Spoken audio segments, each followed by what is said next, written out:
नमस्कार। आपका अखबार के इस अंक में आपका स्वागत है। मैं हूं प्रदीप सिंह। चुनाव आयोग ने दो राज्यों यानी महाराष्ट्र और झारखंड के विधानसभा चुनाव की तारीखों की घोषणा कर दी है। महाराष्ट्र में एक फेज में चुनाव होगा और मतदान होगा 20 नवंबर को, नतीजे आएंगे 23 नवंबर को। झारखंड में दो फेज में होगा। पहले फेज़ का मतदान 13 नवंबर को होगा, दूसरे फेज़ का महाराष्ट्र के साथ 20 नवंबर को होगा और नतीजे भी 23 नवंबर को आएंगे। तो इन दोनों राज्यों के चुनाव की तारीखों की घोषणा हो गई है, ऐलान हो गया है। इलेक्शन कमीशन के ऐलान के साथ ही, बल्कि उससे पहले ही, शरद पवार ने एक ऐलान किया है। दरअसल वो एक रैली में बोल रहे थे। उस रैली में बोलते हुए उनको दिखाई दिया एक पोस्टर। एक युवक जो है या युवकों का एक समूह जो है वो पोस्टर लेकर खड़ा था और उस पर लिखा था 84 साल पुराना।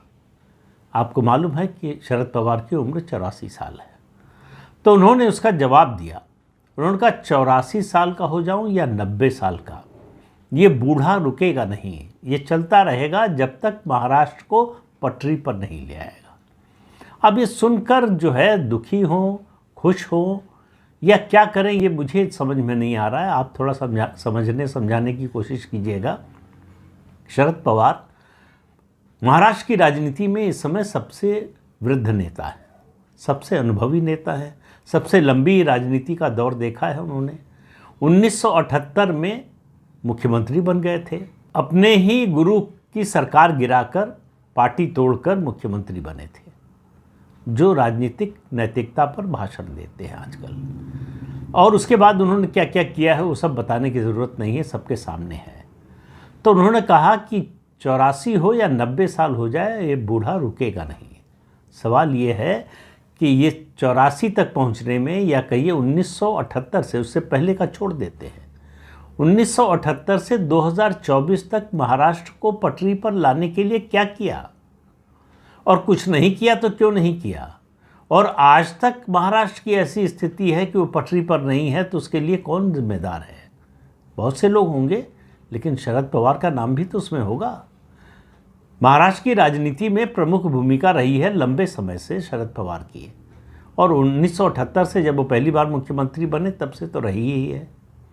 और जिस तरह के खेल उन्होंने महाराष्ट्र में किए हैं, जिस तरह का नेक्सस उन्होंने एक ब्यूरोक्रेसी, पॉलिटिशियन और माफिया का बनाया है, वो देश के किसी और राज्य में नहीं हुआ। देश में किसी और नेता की इतनी क्षमता नहीं थी जो इस तरह का नेक्सस बना सके।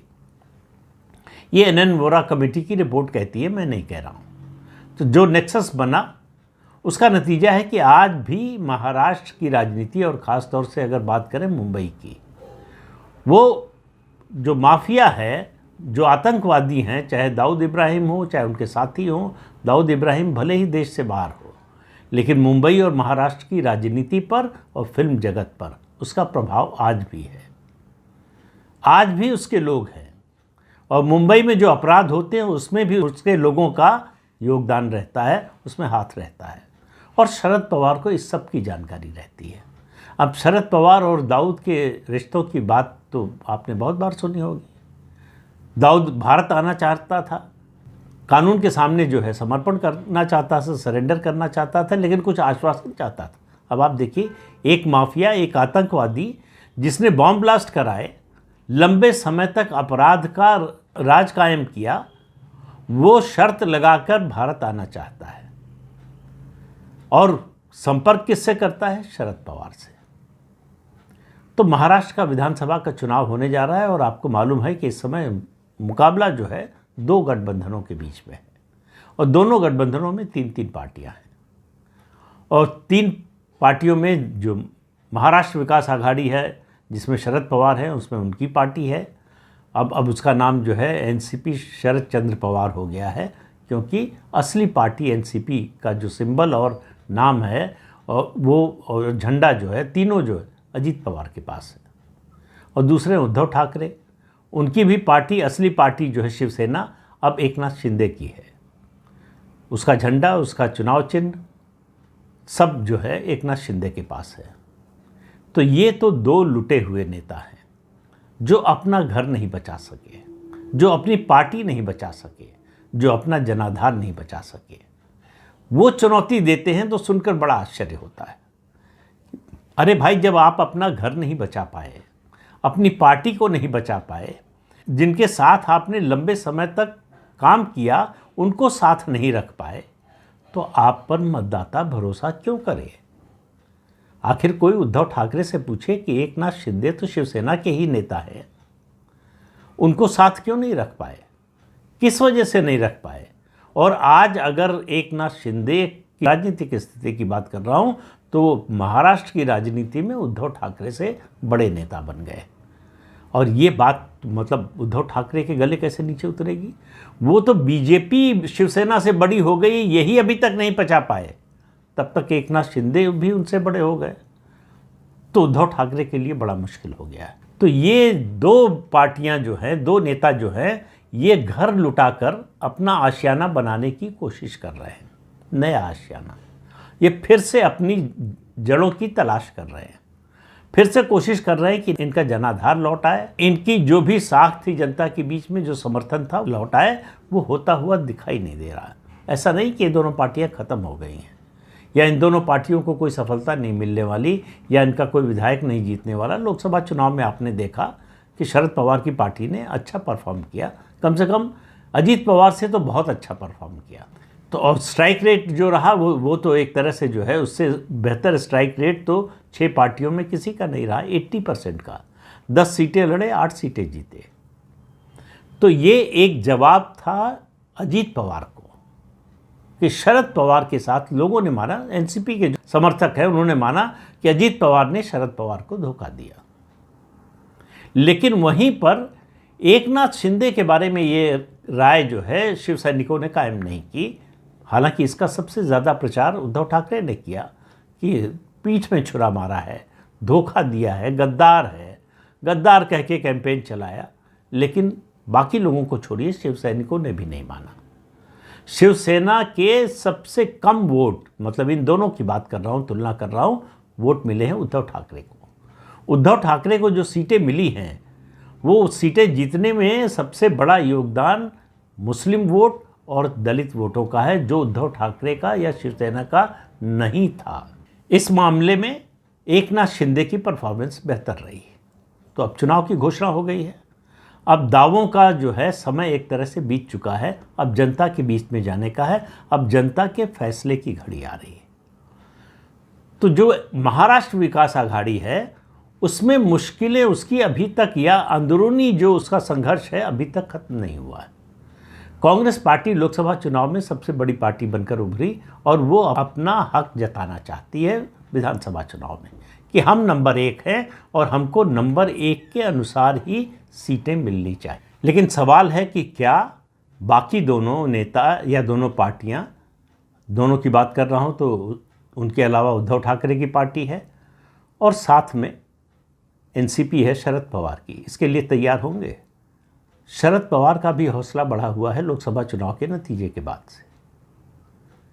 तो क्या शरद पवार कांग्रेस पार्टी उसका वर्चस्व स्वीकार करेंगे? हालांकि उनके सामने बहुत ज़्यादा विकल्प नहीं है, लेकिन इतना ज़रूर है कि इतनी आसानी से कांग्रेस को वो स्थिति या वो स्थान नहीं मिलने वाला है। और उद्धव ठाकरे तो पराजित ही नहीं, हताश और निराश भी हैं, घूम रहे हैं। उनको समझ में नहीं आ रहा कि उनके आगे की राजनीति चलेगी कैसे। गठबंधन में उनकी जो नंबर 1 की स्थिति थी लोकसभा चुनाव से पहले, वो ख़त्म हो चुकी है। जनता के बीच में जो उनका जनाधार था वो कमज़ोर पड़ चुका है। ये सबने देख लिया है, लोकसभा चुनाव का नतीजा बताता है। एकनाथ शिंदे इस समय प्रदेश के मुख्यमंत्री हैं और गठबंधन में जो जिस तरह की एकता होनी चाहिए, खास तौर से मैं बात कर रहा हूँ एकनाथ शिंदे, शिवसेना और बीजेपी की, अजीत पवार की बात नहीं कर रहा हूँ। इस गठबंधन में अजीत पवार भी हैं। अजीत पवार को छोड़ दें तो एकनाथ शिंदे और बीजेपी ऐसा तारतम्य है जैसे एक ही पार्टी के 2 हिस्से हों। और भारतीय जनता पार्टी का जो हाईकमान है, एकनाथ शिंदे ने उसको ही अपना हाईकमान मान लिया है।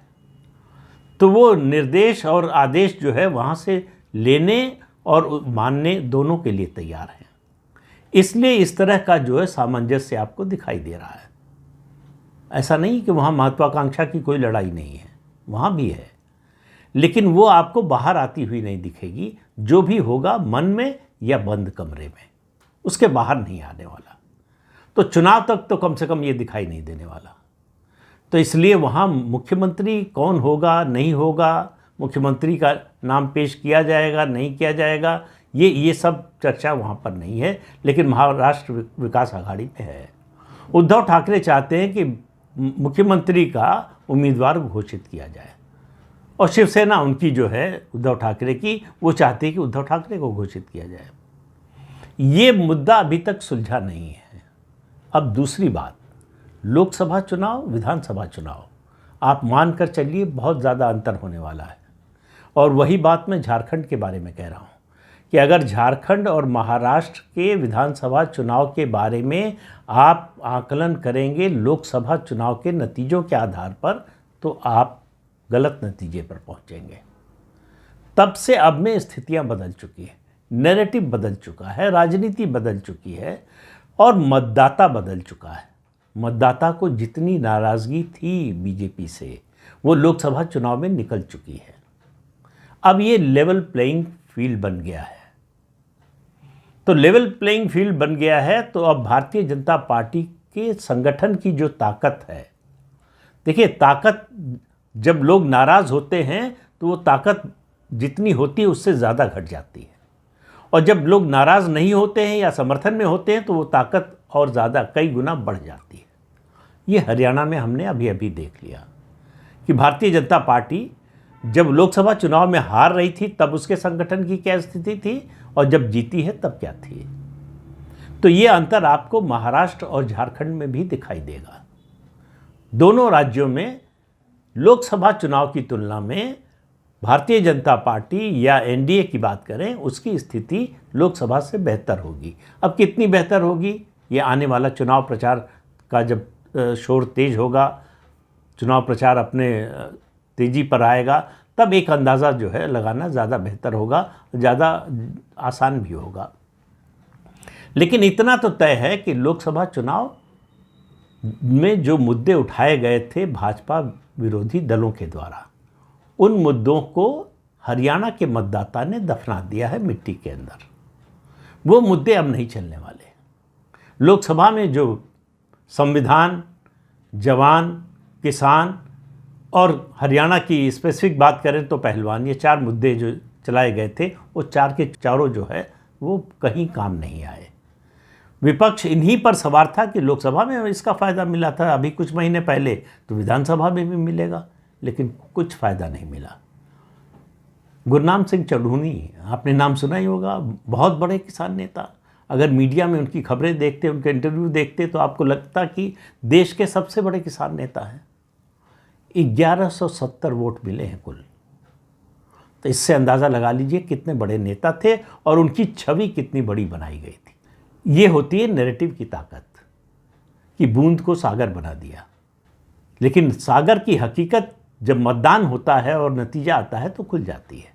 जनतंत्र की यही सबसे बड़ी खूबी है कि सबको अपनी राजनीतिक हैसियत चुनाव नतीजे से पता चल जाती है। तो चुनाव नतीजे ने बता दिया कि भाई अगर आप इस गलतफहमी में हैं कि जो माहौल लोकसभा चुनाव के समय था वही आज भी है, तो आपकी बहुत बड़ी गलतफहमी है। तब से अब में समय बदल गया है। इतनी जल्दी आम तौर पर जो है बदलता नहीं है समय। लेकिन जो लोकसभा का चुनाव आया था वो बहुत स्पष्ट भी नहीं था और स्पष्ट भी था। स्पष्ट नहीं था इसलिए कि विपक्ष को थोड़ी बढ़त मिल गई थी और सत्तारूढ़ दल जो बीजेपी है उसकी सीटें कम हो गई थी। लेकिन लोगों ने बीजेपी को या प्रधानमंत्री नरेंद्र मोदी को सत्ता से हटाने का फैसला नहीं किया। तो ये जो है सबसे बड़ा अगर टेक अवे कहें लोकसभा चुनाव के नतीजे का, तो ये था कि नाराज़गी, असंतोष था, लेकिन इतना गुस्सा नहीं था कि हर हालत में हटा देना है, सत्ता से बाहर कर देना है। तो अब तो नरेंद्र मोदी भी सामने नहीं है। भारतीय जनता पार्टी से जो नाराज़गी थी वो निकल चुकी है और अब विधानसभा चुनाव हैं, स्थानीय मुद्दे ज़्यादा प्रभावी होंगे, स्थानीय नेतृत्व भी ज़्यादा प्रभावी होगा और उसमें राष्ट्रीय नेतृत्व की भूमिका हमेशा राज्य के चुनाव में आइसिंग ऑन द केक होती है। वो इंक्रीमेंटल वोट ला सकता है, वो 50 को 100 नहीं बना सकता, वो 90 को 100 बना सकता है, 85 को भी 100 बना सकता है, कई परिस्थितियों में 80 को भी 100 बना देता है। लेकिन वो 80, 85, 90 वो जो राज्य के नेता हैं, जो राज्य में संगठन है, उसको हासिल करना पड़ता है। तो महाराष्ट्र और झारखंड के चुनाव की तिथियों की घोषणा हो गई है। अब इन दोनों राज्यों के चुनाव नतीजे, देखिए वैसे तो हर चुनाव का नतीजा जो है, छोटा हो या बड़ा, उसका असर राष्ट्रीय राजनीति पर पड़ता ही है। लेकिन लोकसभा चुनाव के बाद से जिस तरह का नैरेटिव बनाने की कोशिश हो रही थी, उसको पहला झटका दिया है हरियाणा ने। और अगर झारखंड और महाराष्ट्र से भी इसी तरह का संकेत आता है तो आप समझिए ये जो हरियाणा में हुआ वो कोई फ्लूक नहीं था, वो कोई जो है एक बार की घटना नहीं थी, वो स्थायी संकेत है। बदलाव का एक स्पष्ट प्रमाण है। स्थायी रूप से बदलाव, किस दिशा में बदलाव की हवा बह रही है, इसका संकेत होगा इन दोनों राज्यों के विधानसभा चुनाव का नतीजा। तो 23 नवंबर, ज़्यादा समय नहीं है, 1 महीने 5 दिन लगभग, तब तक इंतज़ार करते हैं। तो इस अंक में इतना ही, अगले अंक में फिर मिलेंगे किसी नए मुद्दे के साथ। तब तक के लिए अनुमति दीजिए। आपसे अनुरोध है कि चैनल देखिए, शेयर कीजिए, लाइक कीजिए और सब्सक्राइब जरूर कीजिए। नमस्कार।